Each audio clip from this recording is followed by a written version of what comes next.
ہمارے مسلمان حکمران جب مدارس کا پیچھا کرتے ہیں، اس کو بند کرنے کی کوشش کرتے ہیں، ان علوم پر پابندی لگاتے ہیں، اس نظام تعلیم کو ختم کرنا چاہتا ہے، ان پر افسوس آتا ہے۔ اگر امریکہ شریعت کو خطرناک سمجھتا ہے تو پھر ہمارا حکمران بھی اس کو خطرناک سمجھتا ہے۔ ٹرمپ کہتا ہے کہ میں اس سے نفرت کرتا ہوں، وہ شریعت کی بات کرتا ہے۔ اب نفرت کرنے کے لیے بھی بہانہ چاہیے اس کو، اور بہانہ کیا کہ شریعت جرم ہے اس کی۔ مطلب یہ کہ یہ اظہار کر رہا ہے کہ میں شریعت سے نفرت کرتا ہوں۔ اب اگر وہ نفرت کرے گا تو ہم بھی بتا دینا چاہتے ہیں کہ ہم بھی پھر تجھ سے نفرت کرتے ہیں۔ میرے محترم دوستو، ان مدارس نے جن علوم کو تحفظ دیا ہے، یہ علوم اللہ رب العزت کی خصوصی عنایت ہے۔ علم تو ویسے بھی بہت بڑا نور ہے، جس کو نصیب ہو گیا اس نے دنیا میں بہت کچھ پا لیا۔ علم اللہ کی ایک نعمت ہے، روشنی ہے، ایک رہنمائی ہے، اور انسان اپنی ہدایت کے لیے علم حاصل کرتا ہے۔ لیکن کچھ ہماری عادتیں خراب ہو گئی ہیں، کچھ ہماری تربیت میں فرق آ گیا ہے۔ پوری دنیا میں جب نوجوان پڑھتے ہیں تو وہ علم حاصل کرتے ہیں معیشت کے لیے، ملازمت کے لیے۔ میں پڑھوں گا تو مجھے نوکری ملے گی۔ حالانکہ علم تو انسان کو انسان بنانے والی چیز ہے۔ اگر علم نہیں ہے تو پھر حیوان اور انسان میں فرق کس چیز کا ہے؟ اللہ تعالی نے تمام حیوانات کے مقابلے میں جہاں انسان کو بہت سے امتیازات سے نوازا ہے، وہاں دو خصوصی امتیازات اللہ نے حضرت انسان کو عطا کی ہے۔ ایک عقل ہے، عقل بہت بڑا رہنما ہے، عقل ایک عظیم الشان نعمت ہے، اور عقل سے انسان بات کو سمجھتا ہے۔ دوسرا امتیاز جو اللہ نے انسان کو عطا کیا ہے، وہ انسان کی زبان میں قوت گویائی ہے، قوت نطق ہے۔ اس قوت سے انسان دوسرے کو سمجھاتا ہے۔ یعنی علم حاصل کرنا اور دوسروں تک علم پہنچانا، تعلیم اور تعلم، تدریس اور تدرس، یہ عقل سے اور زبان کی قوت گویائی سے ممکن ہوتا ہے۔ تو ظاہر ہے کہ جب عقل سمجھنے کے لیے ہے تو پھر اللہ کے نزدیک سب سے بنیادی مقصد، اولین مقصد عقل کا یہی ہو سکتا ہے کہ وہ سب سے پہلے اللہ کی وحی کو سمجھے اور اللہ کے دین کو سمجھے۔ سب کچھ سمجھ لیا، لیکن اس کو یہ معلوم نہیں کہ حلال و حرام کیا ہے، اس کو یہ معلوم نہیں کہ میں نے کون سا کام کرنا ہے جس سے اللہ راضی ہو، اور میں نے کس کام سے رکنا ہے جس سے کہ اللہ ناراض ہو رہا ہے، تو یہ کافی نہیں ہے۔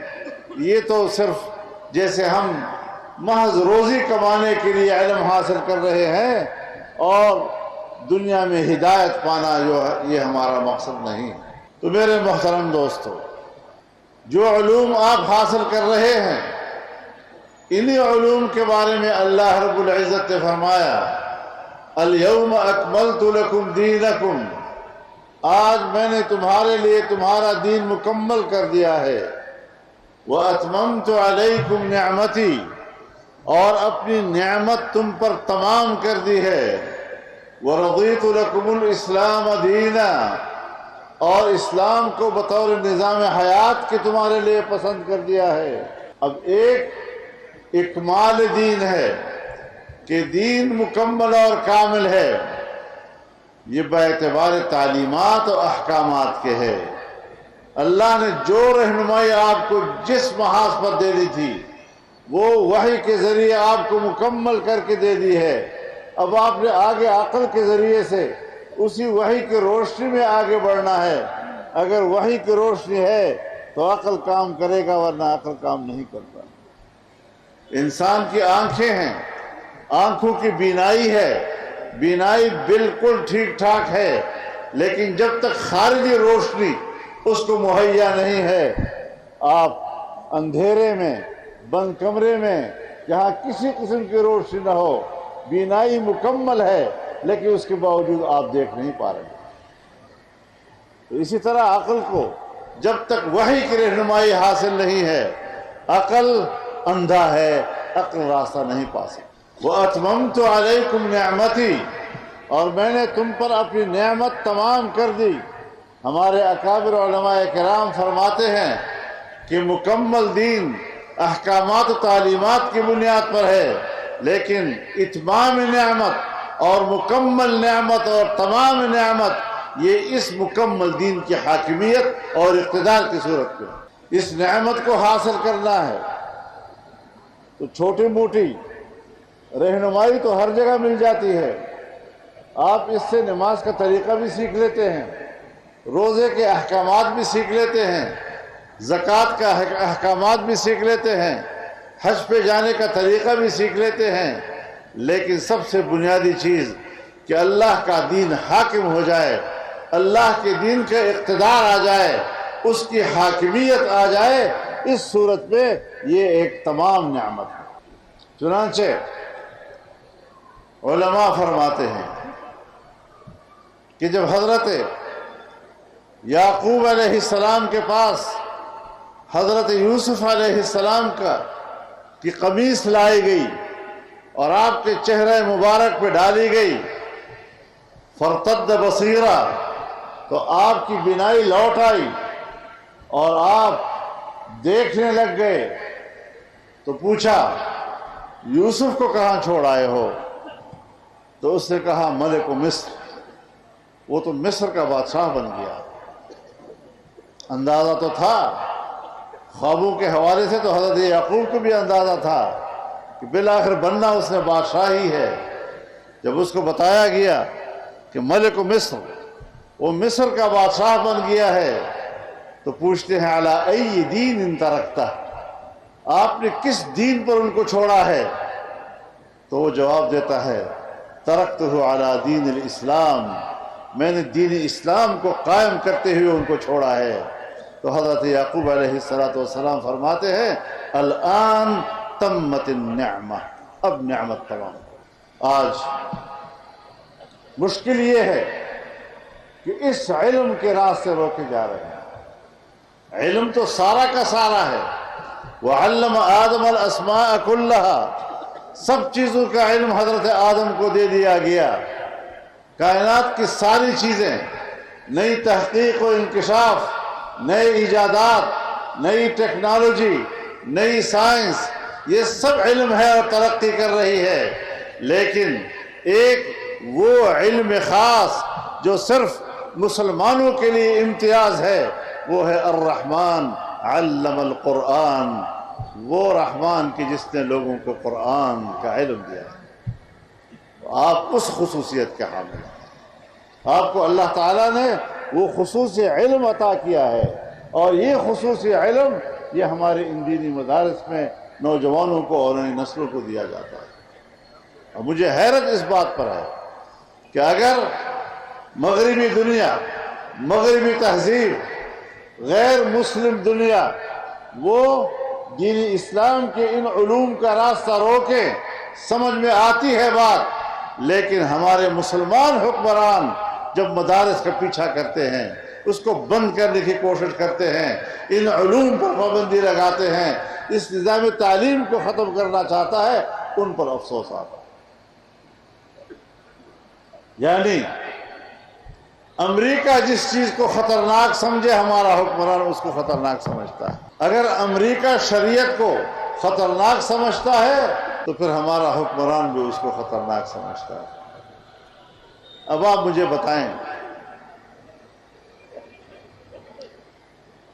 لندن میں ایک میئر لندن کا کامیاب ہوتا ہے، وہ مسلمان، عادی مسلمان، پڑھا لکھا ایک مسلمان، اب لندن میں ہو اور بلدیاتی میئر ہو، وہ لندن میں کیا شریعت آئے گا، کیا شریعت اس کا مقصد ہوگا؟ بس انتظامی معاملات اس کے ذمہ ہوں گے، فرض ان کے ذمہ ہوں گے، شریعت کے حوالے سے اس کو کیا تصور ہے، کیا سوچ ہے۔ لیکن ٹرمپ کہتا ہے کہ میں اس سے نفرت کرتا ہوں، وہ شریعت کی بات کرتا ہے۔ اب نفرت کرنے کے لیے بھی بہانہ چاہیے اس کو، اور بہانہ کیا کہ شریعت جرم ہے اس کے لیے۔ اب جس عہدے کا شریعت کے نظام سے تعلق ہی نہیں ہے، جس عہدیدار کا شریعت نافذ کرنے سے کوئی واسطہ ہی نہیں ہے، محض ترقیاتی کام اور انتظامی امور کچھ ہوں گے، جس پر وہ پیسہ خرچ کرنے کا اختیار رکھتا ہوگا، لیکن چونکہ وہ مسلمان ہے، صرف مسلمان ہونا اس پر لفظ چڑھا دیتا ہے کہ وہ شریعت لگاتا ہے۔ میری نفرت اس لیے ہے، مطلب یہ کہ یہ اظہار کر رہا ہے کہ میں شریعت سے نفرت کرتا ہوں۔ اب اگر وہ نفرت کرے گا تو ہم بھی بتا دینا چاہتے ہیں کہ ہم بھی پھر تجھ سے نفرت کرتے ہیں۔